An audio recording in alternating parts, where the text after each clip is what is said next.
Ever been on a job before sunrise, generators running, diesel in the air, and concrete trucks starting to stack up? And you're thinking, do we order the right mud? Is this mix going to hold up? Did I ask all the right questions in the pre-pour meeting? And if this thing goes sideways, am I going to know what to do? That's why we built Concrete Logic Academy. It's for concrete people who want to get better at the work, not theory, not recycled conference slides, stuff you can actually use on the job. Go to concreteschool.co and get free access while it's open. Again, that's concreteschool.co. What's the most used man-made material on Earth? I'll give you the answer. Concrete. This is the Concrete Logic Podcast. Have you ever stopped to think about the sidewalks, driveways, bridges, or the buildings around you? They're all made from concrete. So why don't we discuss it more? In each episode of Concrete Logic, we'll explore a unique concrete-related topic with the help of industry professionals shaping the trade's future. We'll talk with suppliers, contractors, architects, engineers, specialists, and even proponents of competing materials. We'll get their views on concrete and their visions for its future. So get ready to mix things up with Concrete Logic, where we turn the spotlight on the material that's everywhere but often overlooked. This is the Concrete Logic Podcast. And now, here's your host, Seth Tandit.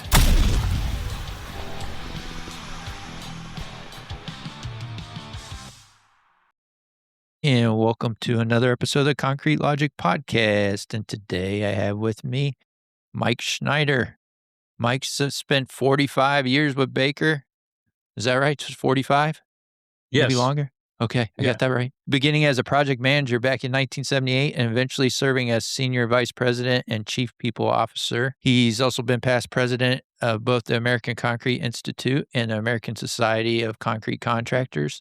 Throughout his career, Mike has been a strong advocate for improving safety, leadership, workplace culture, and mental health awareness throughout the construction industry. What Mike is here today, he's going to help us with this. So in construction, we always demand toughness. We're long days, early mornings, physical pain, time away from home, pressure to finish the job, protect the schedule, and make payroll. In the concrete industry, we are taught to push through it. Keep moving. Get the pour finished, handle your problems on your own. But what happens when the pressure follows someone home? What happens when the person everyone depends on is quietly falling apart? We spend a lot of time talking about job site safety. We train people to recognize a fall hazard, inspect equipment, and stop work when something does not look right. But are we equally prepared to recognize when one of our people is in trouble? Today, we are talking about the mental health crisis in construction and concrete, why our industry is particularly vulnerable, and what employers, supervisors, coworkers, and families can actually do about it. So Mike's going to help us out with that today. But before we get started, as I always do, I'm going to ask you to do a couple things to support the podcast. The first thing you can do is if you, especially today, I think today's episode is most important to share with a colleague or coworker out there. So that helps a lot. So share the podcast. The second thing you can do is if you go to concretelogicpodcast.com, there are a couple ways to get a hold of me. The first way is at the top of the homepage. There is a Ask Seth option on the navigation bar. And what you can do is you can click on that and then it pops up an email template and you can put in there a topic or a guest suggestion. So that's what we're looking for. And a ton of people have been doing that lately. I appreciate that. I got a long list to tackle. And then the next way you can get a hold of me if you don't want to type something out is there's a microphone on the same homepage on the concretelogicpodcast.com. You click on that and it records your voice right over your computer or your phone, whatever you're using to get on the website. And again, looking for topic and guest suggestions. Let me know what you want to learn about, who you want to hear from. The next way you can help is on the same homepage. There's a donate button. You click on that and you can give any amount, and all amounts are greatly appreciated. And today I want to thank Andrew Johnson for his donation. I appreciate it, man. Like I said, any amount is helpful at doing this kind of bootstrapped way. And so when you guys help me out, it keeps this thing going. The next way is if you are a engineer or someone just looking for some continuing education, we started the Concrete Logic Academy. Same type of topics, but it's a community that we're getting a bunch of folks together, and we're talking about, you can ask questions on there. You can take we got some courses on there as well. But right now, if you go to Concrete School, you get free access to to join in the academy. So we've had a bunch of people do that as well. So try that out. That's concreteschool.co. All right, Mike, let's get into the topic at hand. I guess the first question is the concrete industry's culture of toughness helping people survive difficult work or preventing them from asking for help when they need it? So, Seth, thank you very much for having me on the podcast. This is a topic that is very important to the industry and to help our coworkers. And that question pretty much sums up the sort of the paradox that we have. It's sort of a yin and a yang. Most of us grew up it's a very male-dominated industry. We grew up, guys don't cry. There's this stigma if we show our emotions. That's been a challenge. And what we were seeing is coworkers for literally decades have been suffering in silence. They just keep it all bottled up inside. They don't talk about it, and we just tough it out. That's what we need to do. And what it's done, it's created a crisis in the industry. There are 1,000 people that die every year in job site accidents, falls, electrocutions, cave-ins, struck by or against. That 1,000 number is pretty steady. There are more than 5,000 people that die every year of suicide in the construction industry. And construction is got the second highest suicide rate of any industry. The highest is the mining and quarrying industry. So again, another way to look at that is you're statistically 5 times more likely to jump off the building than fall from the building. Seth, you've been in the industry for a number of years, and you've seen how we've progressed on a safety standpoint. And, the resources that we in an industry invest in safety, hazard recognition, looking out for our fellow coworkers. Think of what we could do with the mental health of the industry if we spent a fraction of what we spend on physical safety out on the job site, PPE, hazard recognition, on this mental health issue. We could make a big difference. And part of what we have to do is to change that stigma.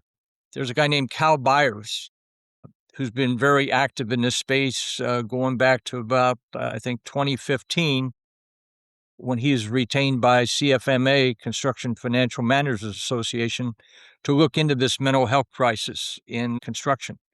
And Cal has come up with the saying that we need to remove the stigma. And again, back to guys, males, just don't talk about this. And what we have to do is we have to deconstruct that tough guy persona.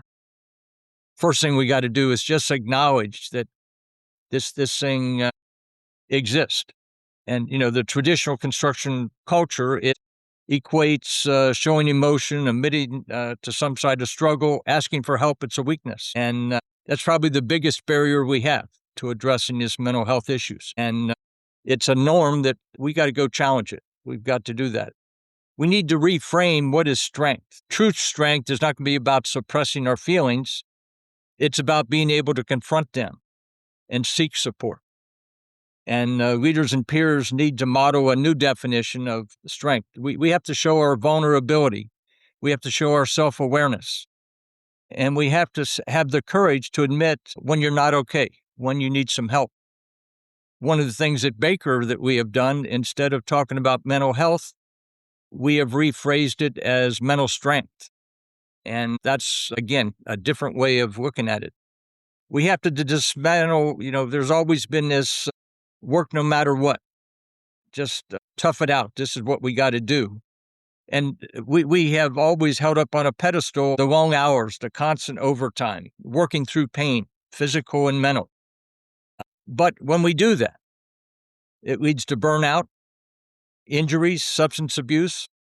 And a healthier approach would be something where we recognize as leaders that rest and recovery are essential for that long-term productivity and safety. Again, we got different values. And again, safety is very important. And again, I believe strongly that safety breaks the ties. If you got a productivity issue, schedule issue, and safety's got to win. But it's a multi-legged stool. You can safety yourself out of business. You still have to meet schedule. You still have to meet units. All of us, our businesses we are business people. We all like to place concrete, but if we don't make any money doing that, we're not going to be in business very long. And a number of companies have learned that. So we also recognize that people are our number one resource. And so we have to protect those people. And we've done a good job of that from a safety standpoint, PPE and what we do. I would fire people today to what I did as a laborer when I started in this business every day. Yeah. I would fire them. Again, I come from when I started, their hard hats were not there. We didn't have harnesses. There were safety belts, just nobody wore them. It's an entirely different industry today. And part of that is we have talked about safety as we're safe because we have to be safe. OSHA regulations say that. The general contractors got their rules. We have been able to change that mindset in some organizations from being safe because we have to be, being safe because we want to be. What is it that's important? What happens if we don't go home at night to our families? And so that same mindset we've had with safety, we've got to do with our mental health. And you're familiar with Construction Safety Week, which I think we just had the 11th or 12th, one of those back in May. If you go back and look at their materials, it was about 3 years ago that group started to broach the subject of mental health in the construction industry. And if you go back and look at the toolbox talks that were there every day, they talked about this issue, about removing the stigma, about showing our vulnerability. Who's the toughest guy out there on the job site or most respected? It's generally the superintendent. And when that superintendent, when he or she is able to start to show their vulnerability, when they are approachable, good things start to happen. And so some of those old school guys I have talked to at other companies within Baker, when we start to talk about this mental health issue, they say, wow, I've been in the trades for 30 years. I have never heard anything about mental health in the toolbox talk. I learned about fall protection. I learned how to use a saw, learned about traffic control, but we've never talked about what's going on in our head. And that's very important that we start to show that vulnerability. And when that superintendent or the leader on the job starts to show that, we start to change the culture. We start to remove that stigma. Yeah.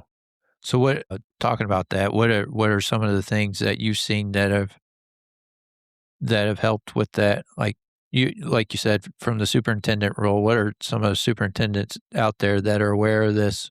Other than doing a toolbox talk, rightly or wrongly, I feel like there's probably a lot of guys are out there just like toolbox talk's just another box to check, right? And they read off a sheet and talk about it. But I'm sure there's some advocates out there for the mental health that you've seen that you've appreciated their efforts. And it all goes back to showing that vulnerability and being approachable. You're familiar with IIF, Incident and Injury Free, which is the foundation of a number of companies' safety programs. Again, back to being safe because we want to be. But the foundation of all that is relationships. You need to have the relationship with the people in your crew. And when you do that, you start to know, you recognize behavior changes. So statistically, we know that 1 out of every 5 Americans right now are suffering from anxiety or depression. So part of what we have to do is we have to know our crews. If you're the foreman and you got 5 or 10 people in that crew, statistically, 1 or 2 of them is having some challenges. And when you have that relationship and you know your people, again, that relationship is important from a safety standpoint. From a mental health standpoint, when you start to see that the person that's always on time starts being late, the line and grade person that never makes a mistake, and all of a sudden there starts to be some bust. The guy that's always smiling and happy ends up being, you can just tell something's not right. And again, when we ask the question, you ask the question of Johnny, Susie, Jose, how you doing today, you get the, I'm fine, I'm okay. If you really know the person, you can tell from the tone of voice, something's not right. And that's when we ask some additional questions. We peel back the layers of the onion and when you start asking those questions and the coworker realizes that you're coming from a place of care and concern, that again, you respect their opinion, they start to open up.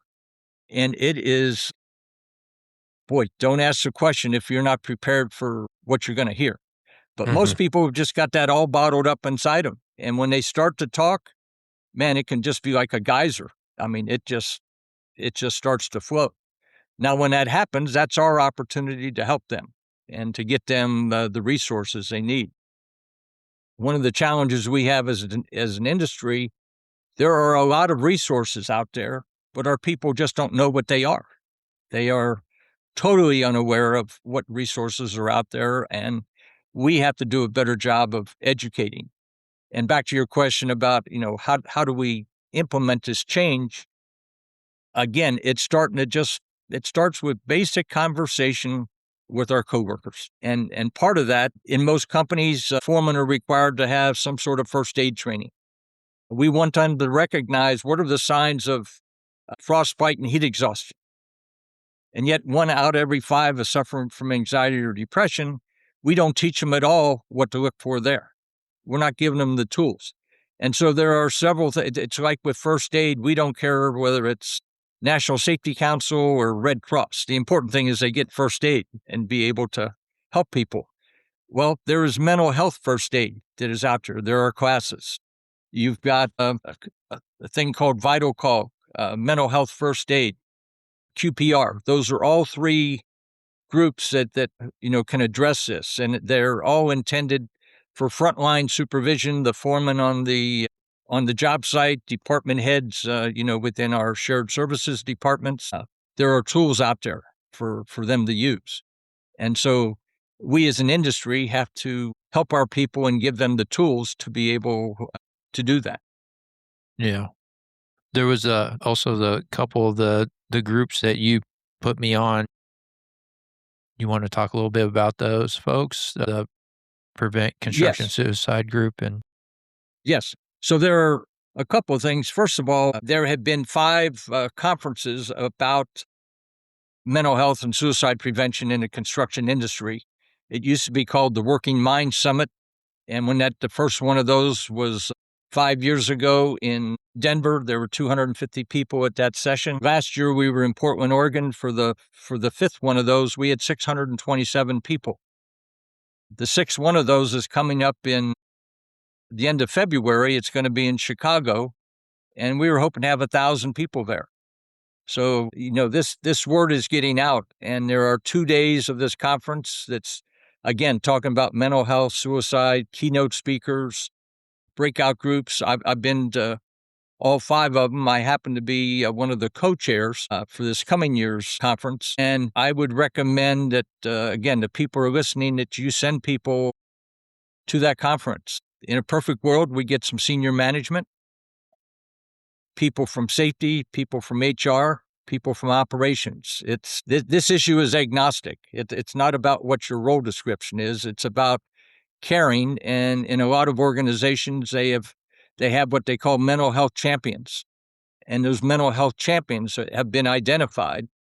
In some places, they've had some training. They got a hard hat sticker that says mental health champion. And the people on the job site know that they can go talk to that person if they have an issue, just to talk about it. From those groups, what I have learned is about CIASP, Construction Industry Alliance for Suicide Prevention. That actually started back in I think it was 2017 or 18, but it got started with the construction CFMA, the Construction Financial Managers Association. A guy named Stuart Binstock was the person that was the executive director of CFMA, and he's the one that got CISP started. There's a lady named Sonia Bowman that is the chair of that group, and I on the education committee, and there's some very good resources if you go to that website, for CIASP. They did a video this past year that was introduced during National Construction Safety Week. It was for tradespeople that were talking, all from New York City. It was paid for by the Turner Foundation, which is part of Turner Construction. Very well done. For people admitting their vulnerability. There's one lady, and I think it's 3 gentlemen, and they talk about the struggle they have had and some of the things they have done. It is very, very impactful. I've yet to see anybody that has watched that who hasn't been moved. And again, there's been a bias for action from a number of people as they see that video. The other thing that CISP has is there's a podcast there that Sonia and another gentleman co-host, and there's some excellent topics. There's been 36 of those to date. And again, it's all about this particular issue. So that's CIASP. Another group that is just getting started is CMHA, the Constructional Mental Health Alliance. And that was an outgrowth of the American Society of Concrete Construction. Their safety committee had in their strategic plan to do something about coworker well-being. And how do we address that? How do we address the total health issue, just not safety on the job site? And so that particular group has information from a number of websites that you can go to. There's an AI assistant that'll be introduced here in the next probably 2 months, where you'll be able to go to ask a question. For example, you could ask, what does fatigue, how does fatigue affect productivity on a job site? And there will be an answer. The people that have done the most work on fatigue is the National Safety Council, and NIOSH has done some work there. That's some of what's in there. It also addresses the hard hats to helmets, the conversion in the industry to Type 2 helmets and the effect that that's having.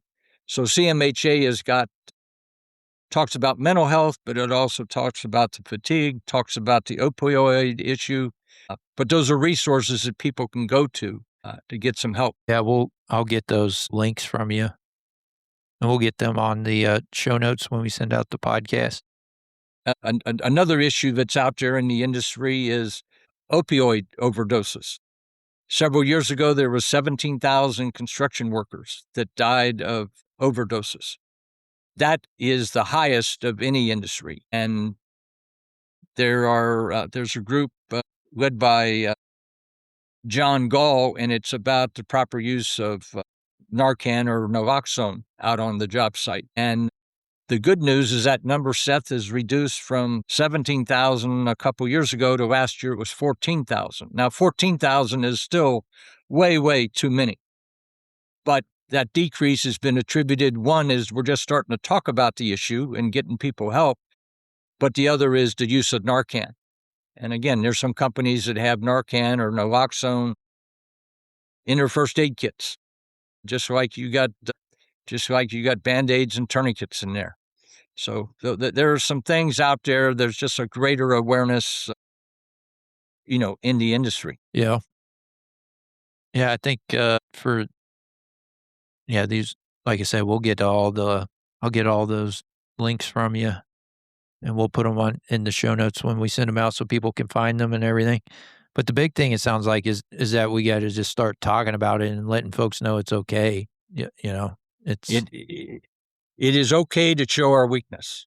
And again, that is a major change.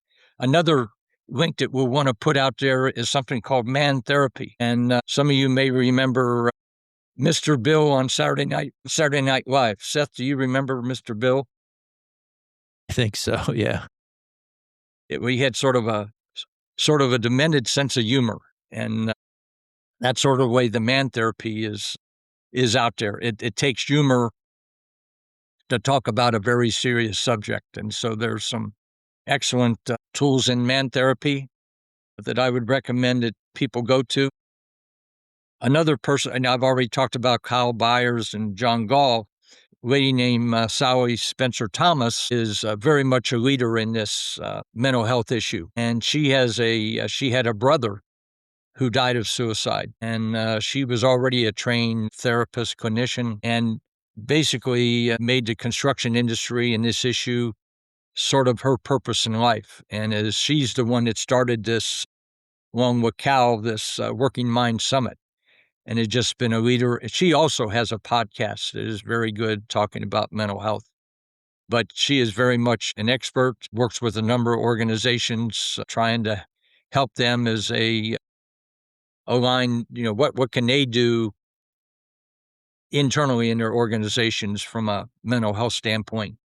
I know she spoke at the last annual conference that Baker had with their leads and keys, and she was very, very effective with what she had.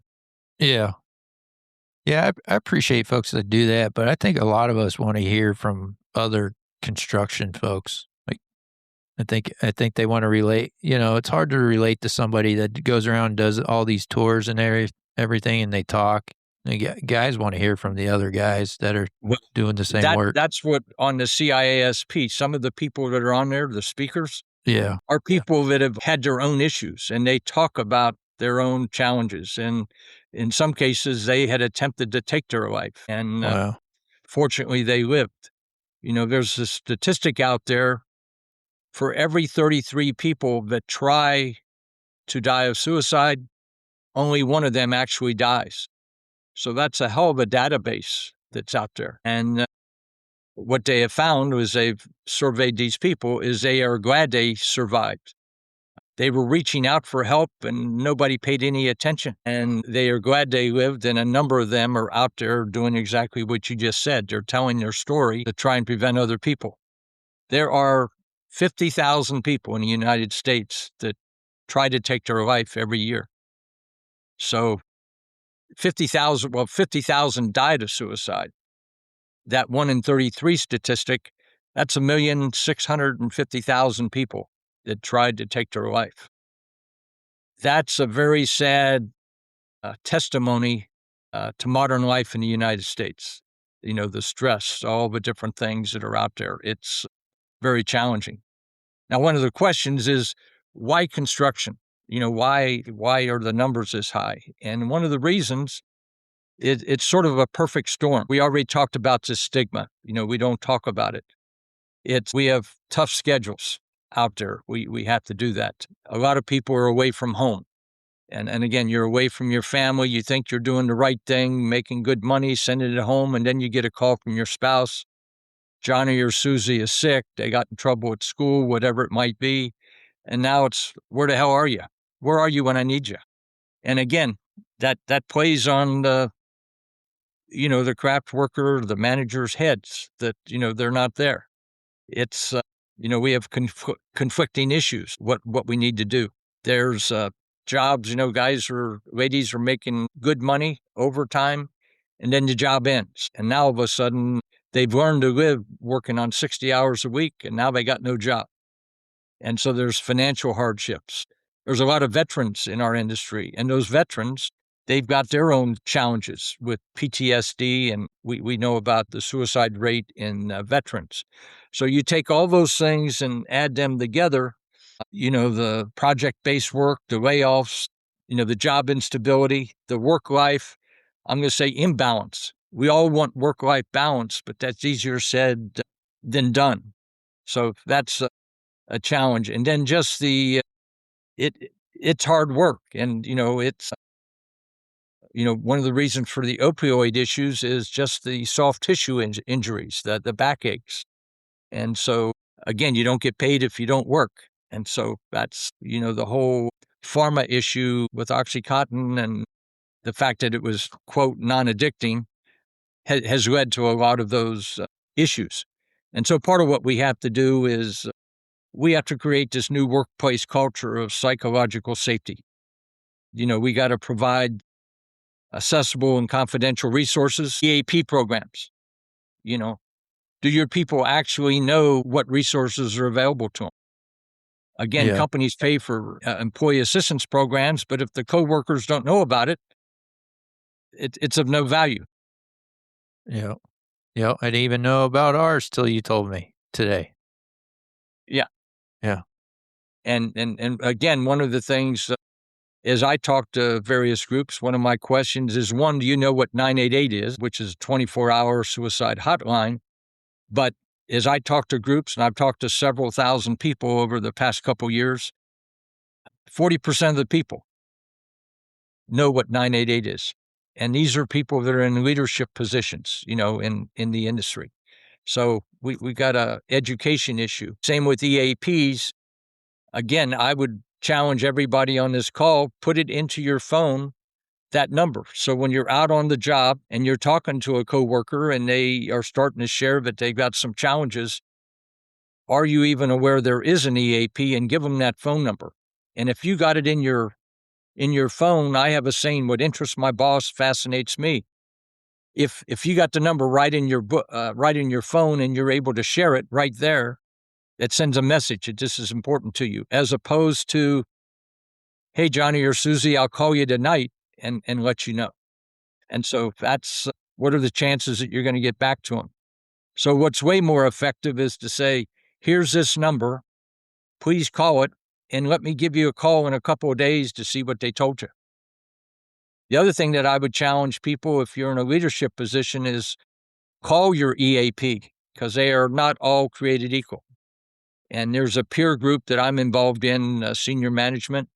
We did that, and I think about half the companies changed their EAPs after the CEO or senior management called and got put on hold and got in those phone loops that you get. No. They said, this is no good. Yeah, that's not helpful. That's not helpful. No, very frustrating. Well, You is there any other things we can do you can think of? I mean, the biggest thing I think if people take from today is that if you're listening to this and you're not sure if you might have some issues. I took on that the Construction Industry Alliance Suicide Prevention. They have a screening tool, and it goes through that. And I think just taking it, and you realize that the problems you struggle with is everybody's going through them too. So I think that's the first thing to recognize is you're not alone. So if you start talking about it, I think everybody's going to be nodding their head saying, yeah, I got the same stresses going on. And the big thing is to start talking about those. Yeah. Another thing is just our nomenclature. We talk all the time about people committing suicide. Seth, do you know anybody that has committed cancer? No. Probably not. I've never heard of that. Again, and when we use the word commit, there's a sort of a judgment. There's something wrong. And people die of cancer. And again, a better way to look at this is people don't commit suicide, they die of suicide. So just our language, we need to change that. Another thing that's out there is crisis plans. Most companies have a crisis plan. What happens if the computers break down? What happens if a storm comes through and hit? What happens if you have a fatality on your job site? How do you respond? I can tell you from a Baker standpoint, when the suicide first happened, it was not in our crisis plan. And I've talked to a number of other large contractors.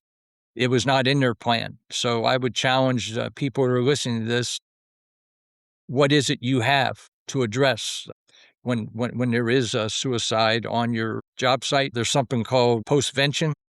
Again, what happens afterwards? We have to, it plays with people's minds. They just lost a good friend and they're asking why. What could we have done to stop that? How come we didn't see it? And so, there are services that are out there that provide experts. There's chaplain groups. I would recommend, your company have a chaplain on call just in case. Those are just different things that can be done. But this, the postvention thing is just so important. Yeah. It's my experience is when that's happened, it's not somebody you would think. It was like shock. It was when it happened to someone I knew. I was like, holy cow, didn't even see that coming. And as you start to talk to people about this subject, several years ago, you would even thought about having this as a topic on a podcast. It was taboo. We just didn't talk about it. As I give these talks, literally every talk I have given, there's people who come up afterwards and talk about their story. There's not a person listening to this podcast that hasn't been affected in some way, shape, or form with suicide. Yeah. Well, Mike, I think this is a good start. We'll pause today, but definitely something that we'll need to revisit and get you back on and see how we're how we're doing. Hopefully this thing's going to start trending down instead of up. So if folks want to reach out to you and learn more about the talks you give and the resources that you have, what's the best way to reach out to you? Best way, email is Schneider, Schneider, at bakersharedservices.com. Okay. Or and we'll have phone number's 513-543-3184. Okay. And if you didn't get that, I'll have a link in the show notes. So when you click on the podcast and you click on the episode, there's always show notes attached to it, and there'll be a link to Mike's contact information. Mike, appreciate you coming on the show today. Thank you. Thank you very much, and hope everyone has a safe and great day. Yep. And folks, until next time, let's keep it concrete. Thanks for joining us for another episode of the Concrete Logic Podcast. If you got value from the show, here's how you can provide value back to support the show. Visit concretelogicpodcast.com and click the donate button to send value back. All dollar amounts are truly appreciated. And now, to close out the show, here's Mike Dunton.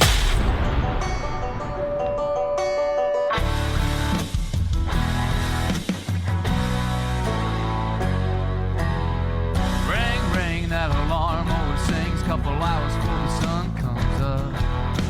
Open up the side, put some diesel in the lights and wait till the trucks roll up. Yeah, this ain't how most folks live their lives, dripping in sweat, working overtime. But while they're tying their ties for their 9 to 5s, we're out here changing these skylines with wood, iron, and mud. We work hard for $1, give thanks to the Lord above. Never make a man do something you can't prove. Hard work calls for a drink or two. Expect more, it's written in our blood. With wood, iron, and mud. From the swamps to the city, from the Lone Star heat to the woods of the Georgia pine. Good old boys and girls who ain't afraid of getting dirty for a clean time. And if you want to see the fire in a grown man's eyes beneath the hot summer sun, find the wild-eyed boys clocking days and nights, working hard to get that job done with wood, iron, and mud. We work hard for $1, give thanks to the Lord above.